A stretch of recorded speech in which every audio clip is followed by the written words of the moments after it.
On dit que j'ai surgi d'un tapis nu comme Vénus pour paraître devant César, l'homme le plus puissant du monde. À Rome, on m'a surnommée la reine putain. C'est vrai. J'ai partagé ma couche avec 2 consuls romains. J'ai eu besoin de l'un, et l'autre, je l'ai aimé. Quant au 3e qui voulait soumettre mon pays de force, jamais. Je ne lui accordais ce plaisir.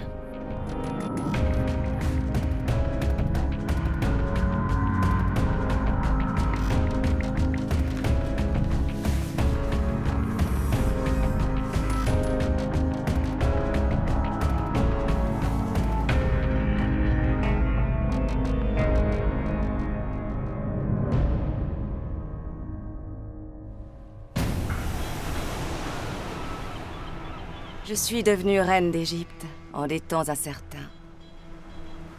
Mon frère, qui me disputait le trône, m'avait chassée d'Alexandrie. C'est là que Jules César débarqua avec sa flotte. Il voulait étendre son influence en Égypte pour le compte de Rome.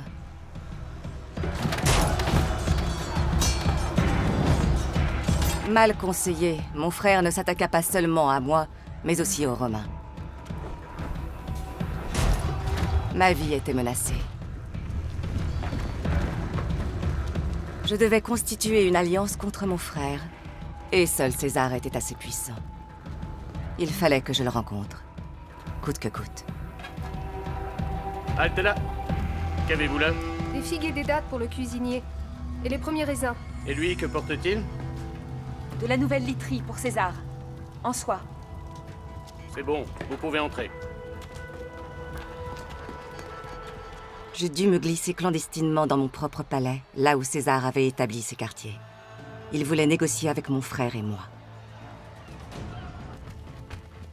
Si j'étais plus rapide que mon frère, j'arriverais peut-être à convaincre le Romain de prendre mon parti.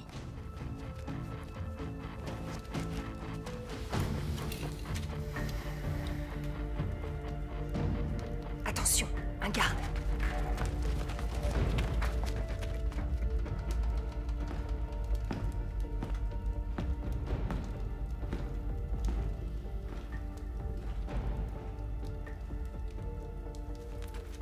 Mais comment réussir à convaincre l'homme le plus puissant du monde? En lui sortant le grand jeu.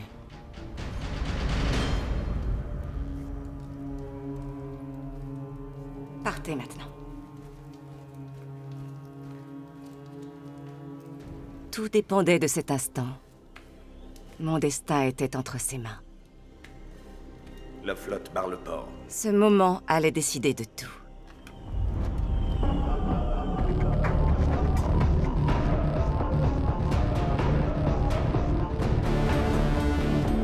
Cet homme qui collectionnait les pays et les femmes comme des trophées, je devais le rallier à ma cause. Je te salue, César. Que veux-tu? Tes soldats sont menacés dans les ruelles. Mon frère va te déclarer la guerre. Par quel moyen comptes-tu quitter Alexandrie en vie? Mes légions sont déjà en route. Et tu crois vraiment qu'elles seront là à temps pour venir à ton secours? C'est pour me dire cela que tu es venu jusqu'à moi. Pacta! Aurais-tu oublié le contrat qui lie nos 2 pays? Mon père t'a payé une fortune pour que Rome nous protège, et le Sénat m'a reconnu le titre de reine. Mais ton père n'est plus de ce monde. Et toi, tu es impuissante. Pourtant, je suis encore reine et j'ai l'Égypte derrière moi. Peut-être, mais pas Alexandrie, on dirait. J'ai levé une armée qui fait route actuellement vers Alexandrie. Nous devrions unir nos forces pour combattre, sinon... Sinon quoi? Ne vois-tu pas ce qui est en train de se passer dehors? Ils te couperont la tête et l'enverront à Rome, et là, tes ennemis au Sénat, ils vont jubiler. Tu devrais réfléchir à ma proposition.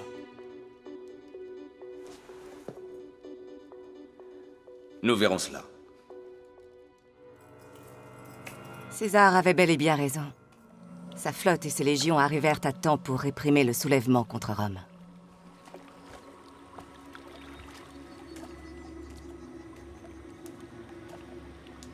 Comment trouves-tu mon Alexandrie? À présent, c'est mon Alexandrie. Tu penses vraiment que le Sénat va te laisser maître de l'Égypte afin que tu renforces ton pouvoir? J'ai remporté la bataille. Et toi, tu es mon butin. Personne ne fera de moi son butin.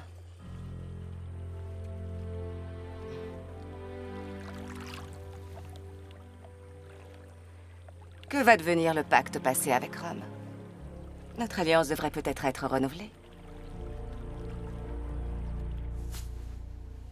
À Rome, ces légionnaires le claironnent haut et fort. César est le mari de toutes les femmes. Il paraît qu'aucune ne lui échappe. On dit aussi qu'il serait la femme de tous les maris. Ah, Veni, vidi, vici. Il est venu, a vu et a vaincu. Non, pas lui. C'est moi qui ai eu le dessus. Le pacte est scellé. L'Égypte ne deviendra pas une province de Rome. Nous demeurons libres et indépendants. C'est tout ce que j'espérais. Mais cela va-t-il durer? Comment comptes-tu l'attacher à toi? On dit que sa femme est une noix creuse. Il n'a aucun héritier. Les choses peuvent encore changer.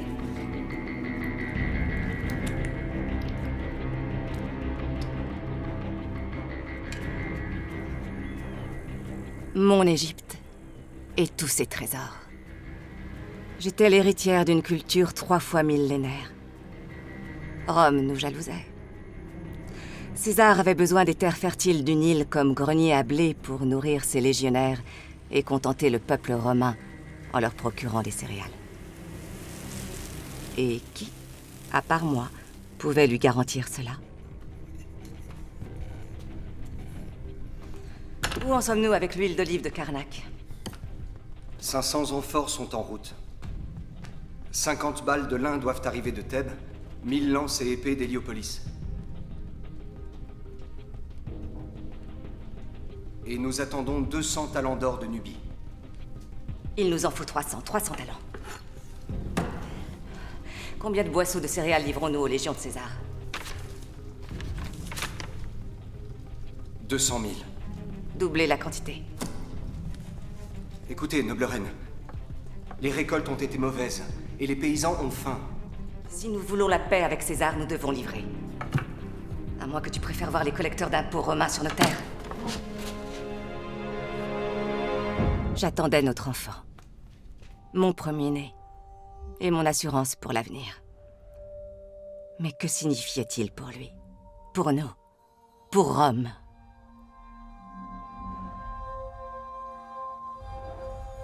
César était puissant, mais il avait de puissants adversaires qui attendaient seulement qu'il fît une erreur.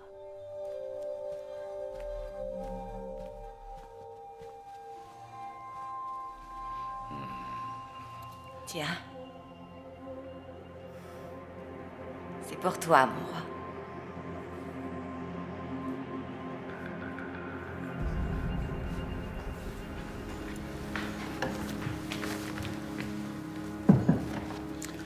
Les rois ne sont pas très aimés chez moi. Nous en avons terminé avec eux. Ce sont les rois qui ont fait la grandeur de l'Égypte. Que veux-tu, il y a encore de trop nombreux imbéciles à Rome qui croient que nous vivons toujours dans une république. Alors franchement, je ne comprends pas pourquoi tu hésites encore.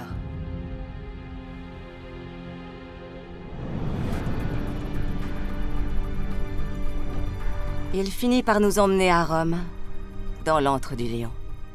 Ils étaient nombreux à le vénérer comme un roi, mais au Sénat, on le haïssait et on le craignait.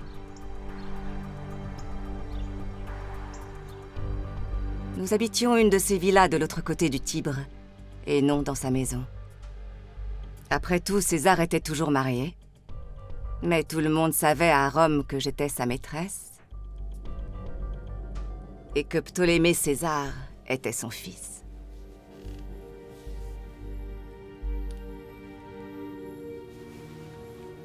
Nous faisions scandale.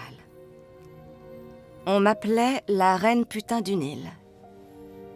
Et on traitait notre fils de bâtard.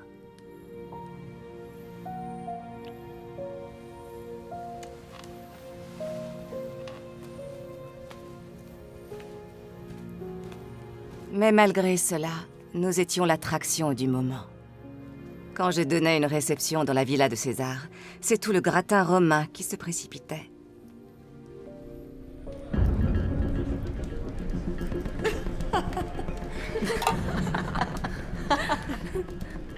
Je trouve que tu exagères. Mais nous sommes bien forcés de l'avouer, elle est très séduisante. Et elle a sûrement encore d'autres talents cachés. Il a 54 ans et elle seulement 23. Mais nous savons bien ce qui intéresse les hommes. Psst, attention, la voilà.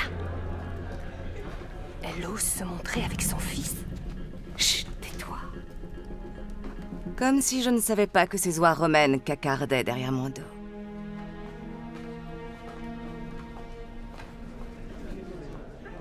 Crois-tu que César va vouloir devenir roi à Alexandrie à ses côtés? Pas seulement à Alexandrie, il veut être roi à Rome. César devrait être plus prudent. Cicéron n'est pas le seul qui le soupçonne de vouloir renverser la République. Ah, Cicéron. Sache que c'est une grande joie pour moi de te voir ici. Où que vous soyez, ma noble reine, je me sens bien. Mais ne viens-tu pas de laisser entendre que les rois devraient être réduits en pièces par le Sénat, que c'était là votre coutume ancestrale? Ne vous en déplaise, nous sommes des Romains. Nous ne sommes ni des Perses, non plus des Grecs. Nous sommes des citoyens libres. L'autocratie est synonyme pour nous de tyrannie et de servitude. Nous ne pourrons en aucun cas y consentir. Nous respectons les souverains d'Orient, du moins tant qu'ils observent la paix avec notre République. Et plus que tout autre, nous vous respectons, ma noble reine. Mais quel mal y a-t-il à être dirigé par un roi? Combien de temps encore votre chère République sera-t-elle en proie à la guerre civile? Et votre peuple déchiré par la guerre et les pertes? Vous méritez un homme qui vous apporte l'unité et la paix, par exemple. Un homme comme Alexandre le Grand. Mais je lirai volontiers ce que tu as écrit à propos de la République. Cicéron, ce vieux lèche-botte, attisait en fait par derrière la haine contre nous. Comment vont votre épouse et vos filles, sénateur? Jolie coiffure. C'est la nouvelle mode à Rome?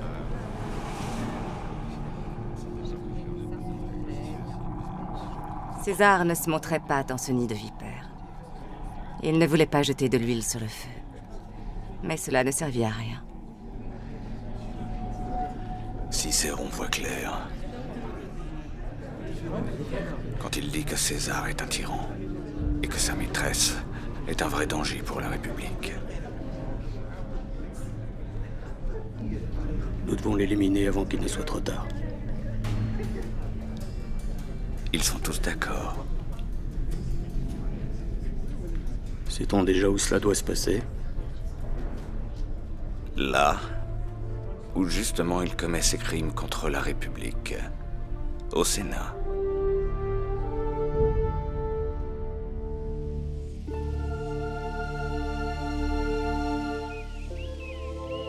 Et là, aux ides de mars, en pleine séance du Sénat, ils l'entourèrent et le poignardèrent perfidement.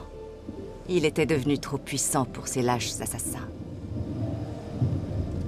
Mais il avait aussi des amis qui lui firent leurs adieux.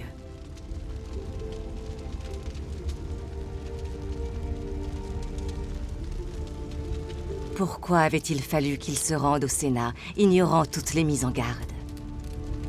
Pourquoi avait-il fallu qu'il mette en jeu tous nos projets, nos espoirs et notre avenir?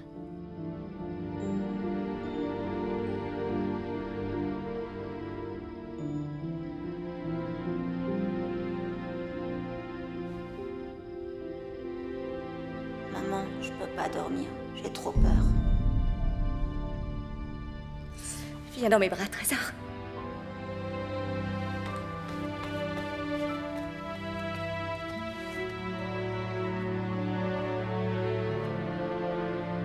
Le discours que fit le plus proche ami de César, Antoine, maladroit au cœur.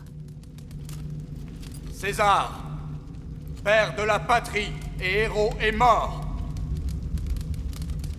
Il a soumis la Gaule et vaincu les Germains. Nos navires ne naviguent plus seulement sur le Rhône ou la Moselle, c'est désormais sur le Rhin qu'ils naviguent. César a soumis des pays dont nous ne connaissions pas le nom, ni même la simple existence.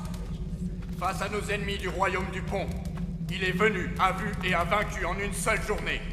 Il a scellé l'union avec l'Égypte, ce qui vous a largement profité. Il n'était pas là-bas, comme certains se plaisent à le penser, pour son propre plaisir.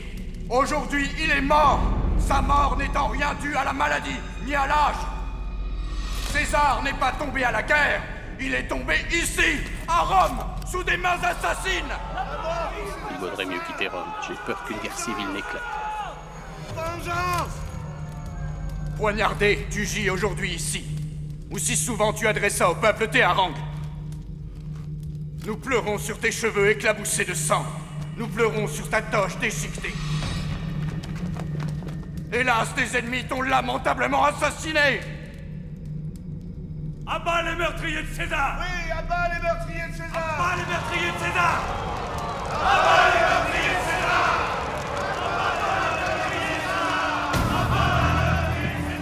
Même après sa mort, César divisa encore les Romains. Ses partisans et ses ennemis se déchirèrent. Nous n'étions plus en sécurité à Rome. Il fallait rentrer dans notre patrie, l'Égypte. Laisse vite, dépêchez-vous. Par ici.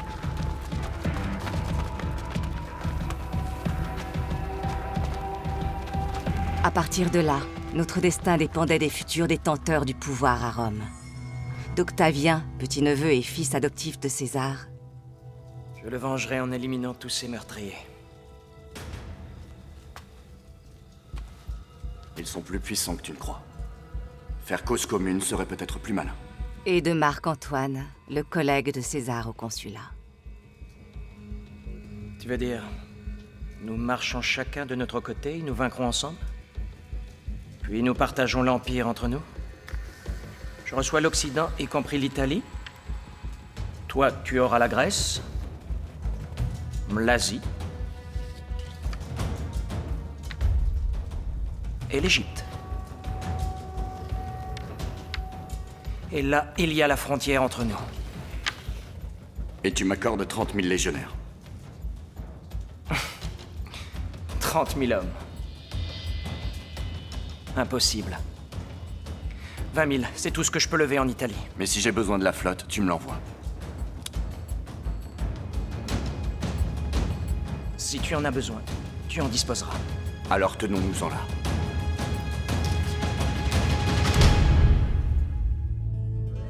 L'Égypte et Rome devaient renouveler leur alliance.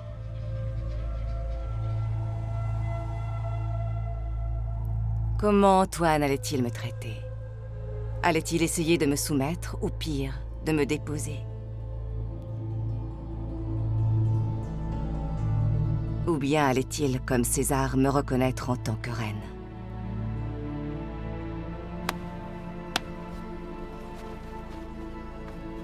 Antoine devait apprendre à qui il avait affaire.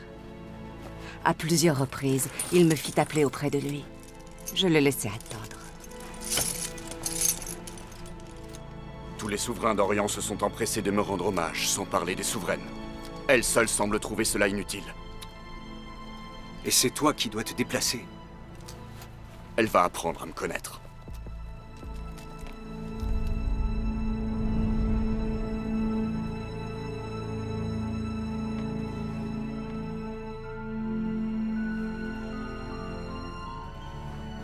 Je crois que je devrais perdre un peu de poids.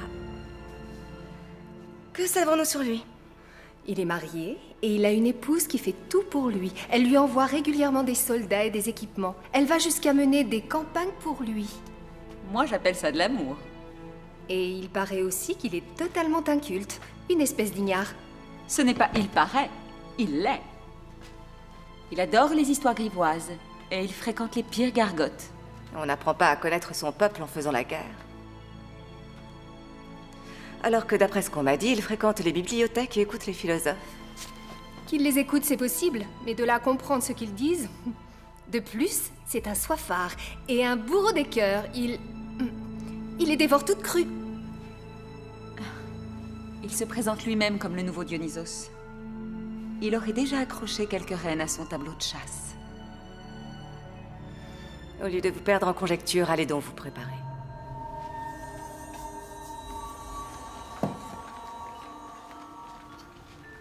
Elle a utilisé César pour servir ses propres intérêts.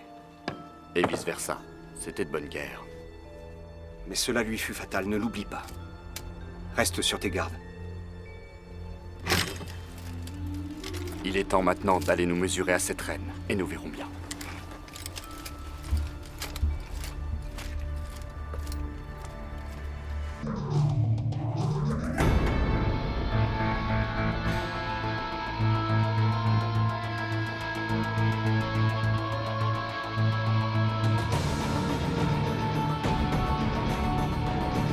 Moi-même, j'entrais en scène sous les traits d'Isis, la déesse de l'amour, ainsi que le voulait la coutume en Égypte.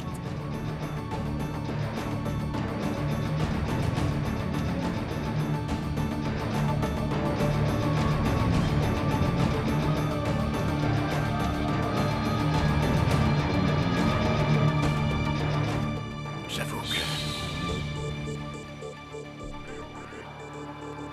Tais-toi et savoure.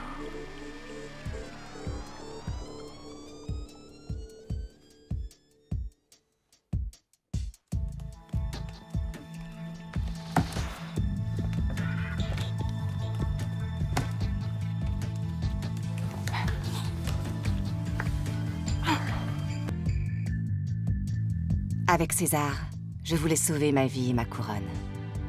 Mais d'Antoine, je tombais amoureuse. Pour lui, j'étais prête à tout donner.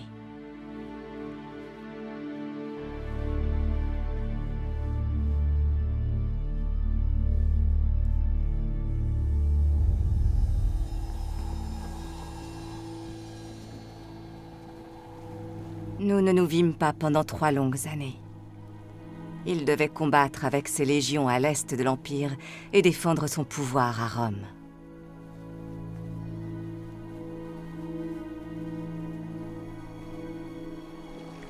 Pourtant, nous avions quelque chose ensemble. Sous mon cœur, je portais des jumeaux. Alexandre Hélios, mon soleil, et Cléopâtre Sélénée, ma lune. En apprenant que sa femme était morte, je me mis à espérer. Veuillez m'excuser, Altesse. Je suis désolée, j'ai une mauvaise nouvelle. Marc-Antoine s'est remarié. Avec Octavie, la sœur de son rival, Octavien. Maintenant! Sors d'ici!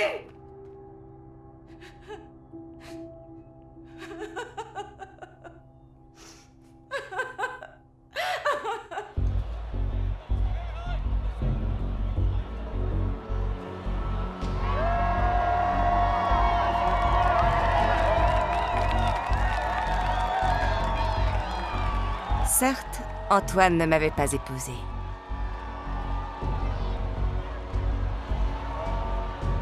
Mais il ne pouvait pas se passer de moi, ni de l'Égypte. Il avait besoin de nous pour ses projets, mais il aimait aussi notre culture, notre art de vivre, notre liberté.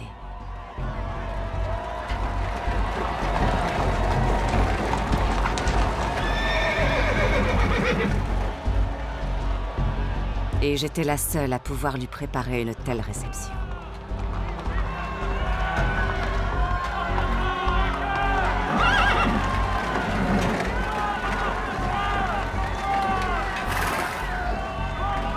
C'est en général victorieux qu'il revint vers moi, à Alexandrie.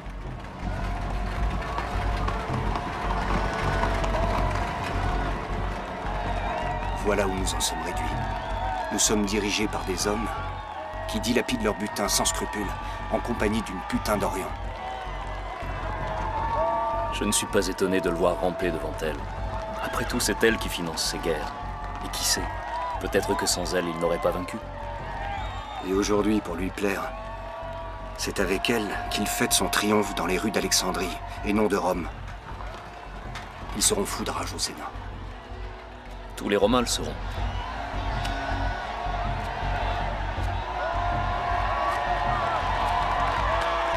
Regarde-les. Il n'hésitera pas à offrir à ses enfants de putain une part de ses conquêtes. Notre général, aux côtés de la reine des rois. Pas à ses côtés. Il est sous elle. Il se prend pour un dieu sur Terre. Il n'est plus vraiment romain. Il finira par proclamer Alexandrie capitale de l'Empire.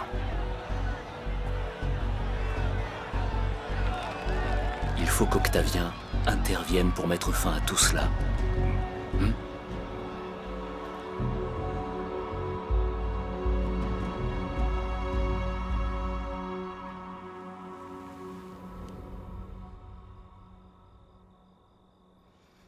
Tu aimes ta femme?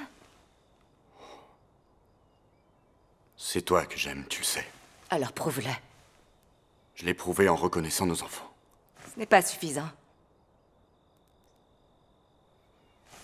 Je veux que tu divorces d'Octavie. Tu sais bien que c'est impossible. Tu ne peux pas ou tu ne veux pas. Réfléchis, César non plus n'a pas divorcé pour toi. Je ne lui ai pas demandé, mais je te le demande à toi. C'est une Romaine. Une Romaine, et alors?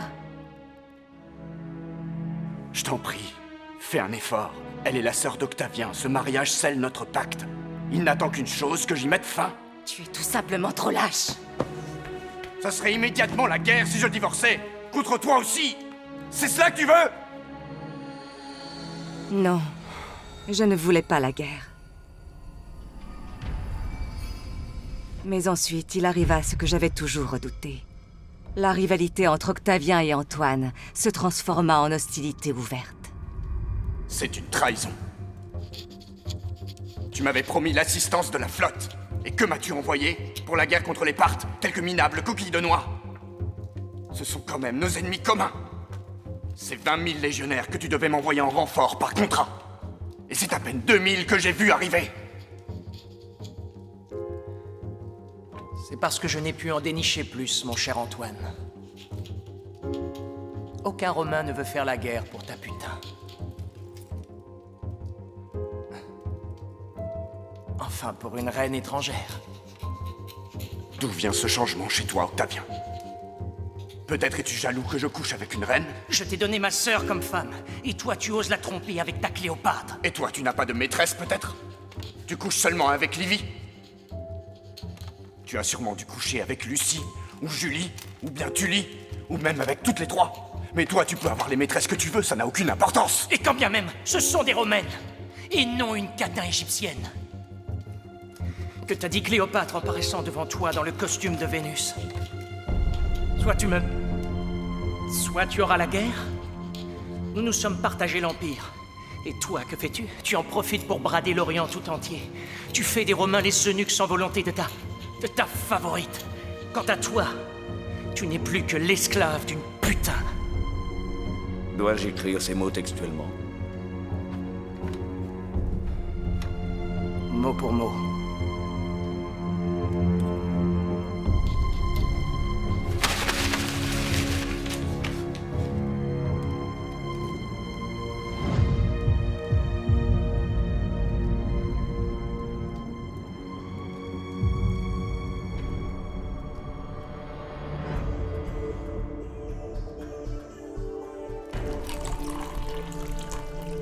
Rien. Octavien ne lâchait absolument rien. Même l'amour, il le transformait en champ de bataille et le traînait dans la boue. Pourtant, c'est moi qui remportais la première victoire. Antoine divorça d'Octavie et se prononça pour moi. C'est le moment que choisit son ex-beau-frère pour attaquer. Octavien voulait anéantir Antoine. Il voulait aussi m'asservir, moi et l'Égypte. Étant donné que les tribus d'Égypte et les hommes d'Égypte se sont fourvoyés en agissant contre le peuple de Rome, étant donné que le peuple de Rome a ordonné qu'il y ait une guerre contre les Égyptiens et que le Sénat a unanimement décidé qu'une guerre serait menée contre les vénérables Égyptiens. En vertu de ces faits, aujourd'hui, et au nom du peuple de Rome, j'annonce à tous les Égyptiens, ainsi qu'aux vénérables habitants de l'Égypte, que je déclare la guerre, et qu'elle commence à l'instant.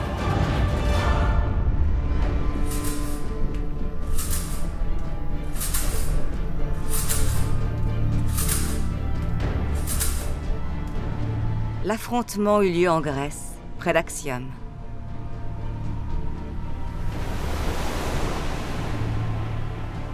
Octavien avait encerclé notre flotte et coupé notre armée de son ravitaillement. Octavien sait que le temps joue pour lui. Il ne veut pas livrer bataille. Il faut faire quelque chose. Les soldats commencent à douter, ils ont faim et ils sont pour moitié malades et alités.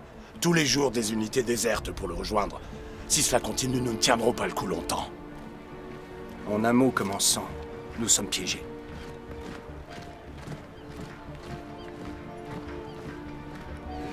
On peut toujours trouver une issue. Comment n'y avais-je pas pensé? Il faut dire que ce n'est pas seulement à Rome que c'est mal vu qu'il y ait une femme dans notre état-major. Voilà ce que je propose. Nos troupes se retirent en direction d'Athènes. Et nous nous reformons ici.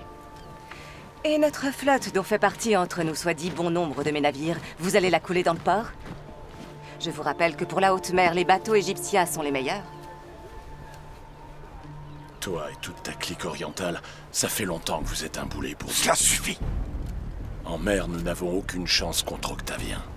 Pas si nous maintenons notre flotte solidaire. Nous rassemblons nos navires en ligne et nous éprenons tout ce qui se trouve sur notre route. Puis, nous forçons le passage. Attention, il faut parachutitaire! Il n'y a pas de passage à forcer. Ils vont nous encercler et nous aborder. Vos éclaireurs se sont-ils informés du courant dominant chez les pêcheurs du coin? Les miens, oui. Octavien ne peut pas maintenir sa formation en pleine mer. Nous pourrons passer au vent de midi. C'est propre à satisfaire une bonne femme, mais pas nos légionnaires. À Rome, ils diront que nous avons fui comme des lâches. L'issue doit venir du champ de bataille, c'est ce que commande l'honneur. Tu n'auras qu'à faire graver ce mot sur ta tombe, espèce d'idiot. L'enjeu ici est beaucoup plus important. Ne l'écoute pas. Te battu pour Rome? Ou pour cette bonne femme? Se peut-il qu'elle t'ait déjà enchaîné? Il ne s'agit pas seulement de toi. Nous aussi, tu nous couvres de ridicule. Allez vous taire!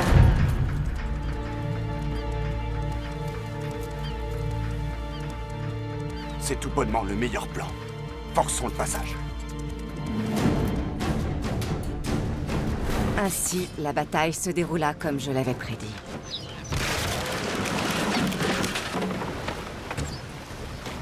Et quand le vent se leva, nous hissâmes les voiles pour atteindre le large.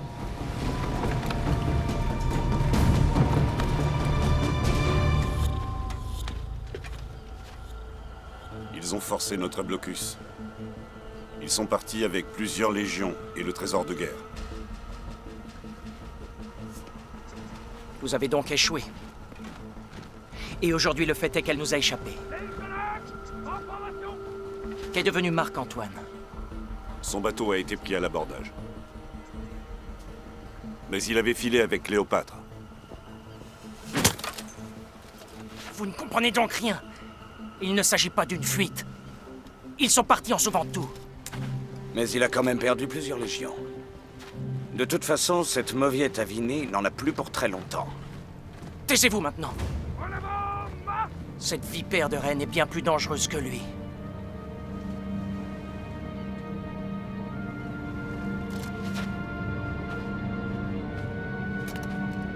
Faites savoir à Rome que nous sommes victorieux.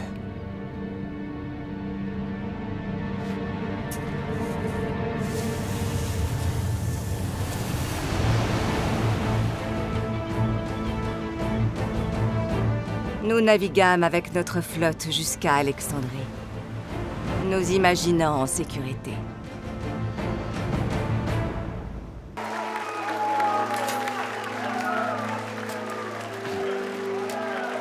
Tes légions, Antoine. Chut. Toutes tes légions. Quoi? Que se passe-t-il? Elles se sont ralliées à Octavien. Elles ont senti le vainqueur.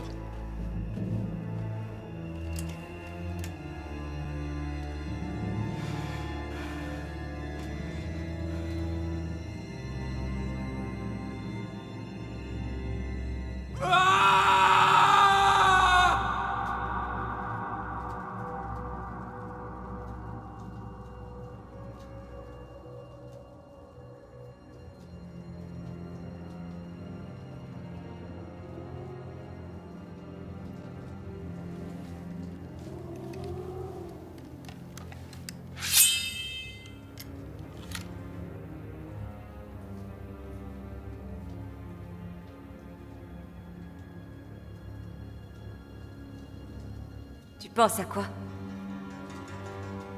Je ne l'avais encore jamais vu dans cet état. Comme si tout était perdu.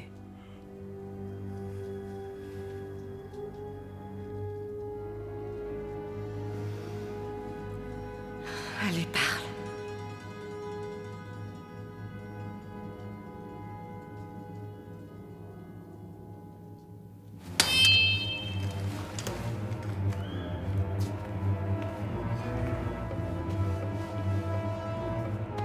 Parle-moi. Je suis fini.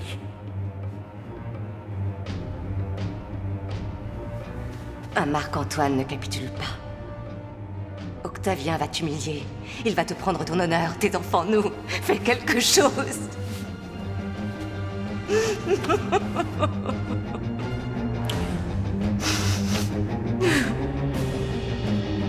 Je vais le provoquer en duel.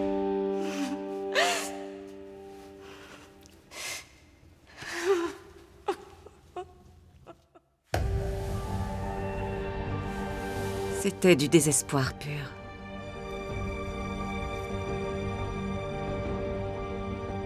Antoine voulait se battre pour son honneur.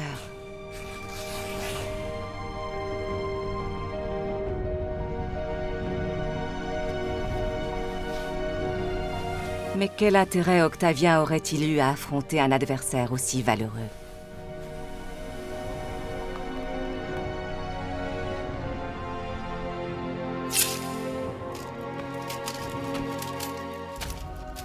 Quand? Il refuse. Ce duel n'aura pas lieu. Il dit aussi... Il dit quoi? Il dit que tu as à ta disposition bien d'autres façons de mourir.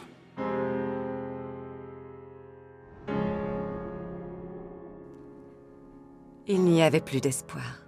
Octavien voulait la mort d'Antoine.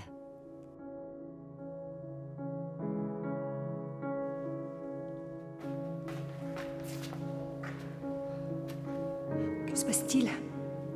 Et après? Peut-être se montrerait-il clément en épargnant au moins la vie des enfants.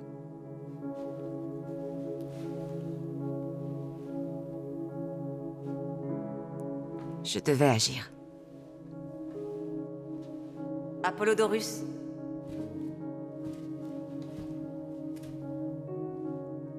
Tu vas aller voir Antoine. Et lui dire... Dis-lui de ma part que tout espoir est perdu pour nous. Que j'ai mis un terme à mon existence. Mais il va se jeter sur son glaive. Octavien le veut en vie pour pouvoir l'exécuter comme cela, au moins il sauve sa dignité. Dis-lui que je l'ai fait par amour pour lui. Et que je l'attends ardemment dans l'au-delà. Ne dis pas que... Non. Fais ce que je te dis. Laissez-moi seule. Octavien est un monstre sans scrupules. Crois-tu que tu obtiendras quelque chose de lui si Antoine n'est plus en vie?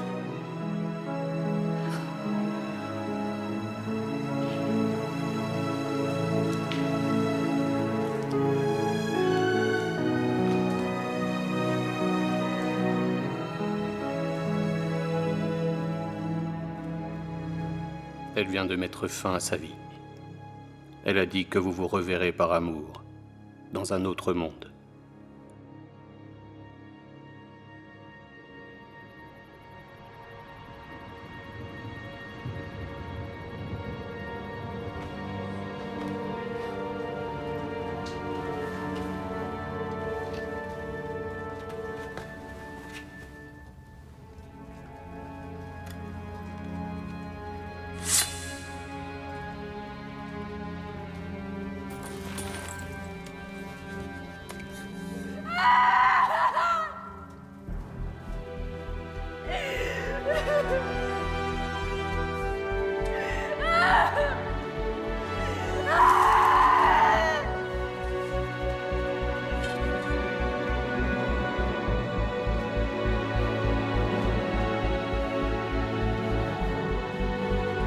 Nous nous étions jurés de vivre dans la dignité.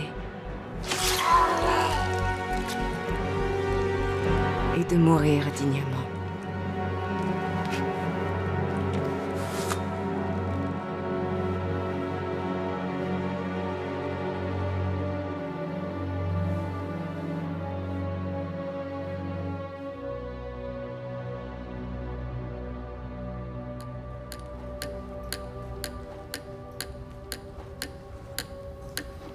La liste est-elle finalisée?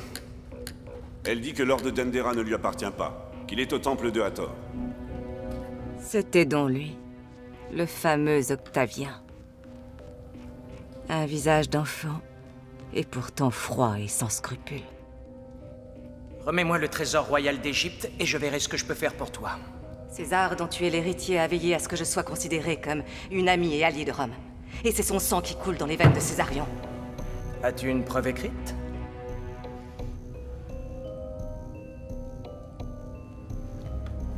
Tu oublies que nous sommes en guerre l'un avec l'autre.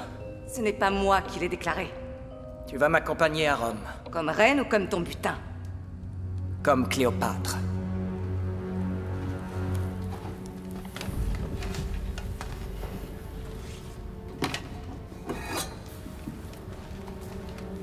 Et mes enfants? Il paraît que Césarion est hors du pays.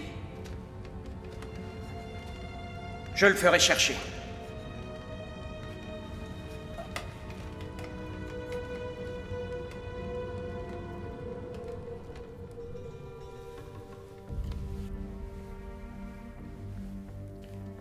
Mon bien-aimé, mon Seigneur, toi qui es parti au pays du silence.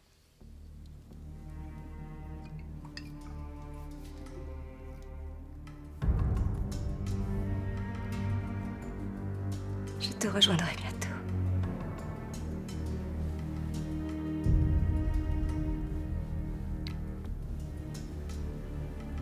En paix.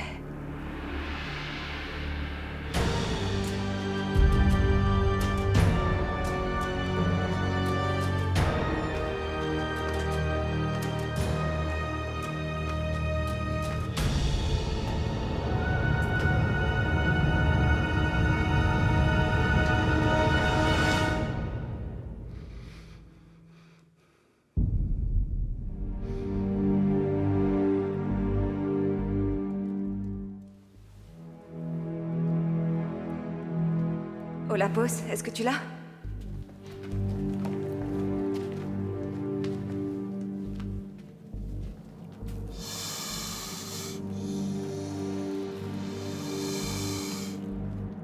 Ce serpent est digne d'une reine et d'une déesse. Si?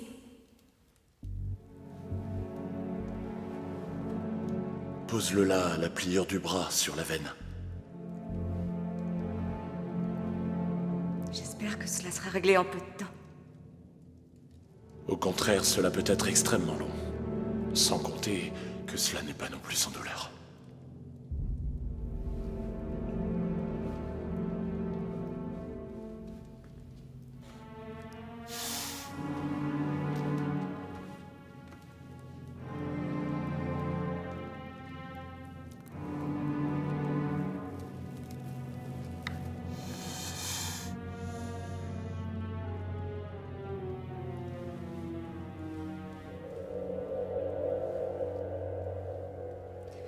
Je n'ai pas peur de la douleur. Mais ce que je n'ai pas, c'est le temps. Octavien voudrait me traîner enchaîné dans Rome, mais je ne lui ferai pas le plaisir d'orner son triomphe. Il faut que cela aille vite, Olympos.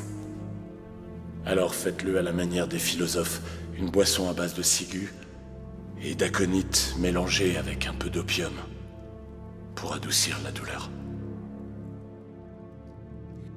Faites partout savoir que Cléopâtre, par la morsure d'un cobra, vient de quitter ce monde pour la vie éternelle, comme il sied à la reine d'Égypte. Plaise à Octavien de soumettre l'Égypte. Jamais,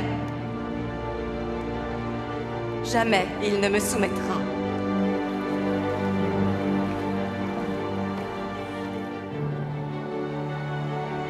Nous nous retrouverons auprès d'Osiris et nous vivrons éternellement.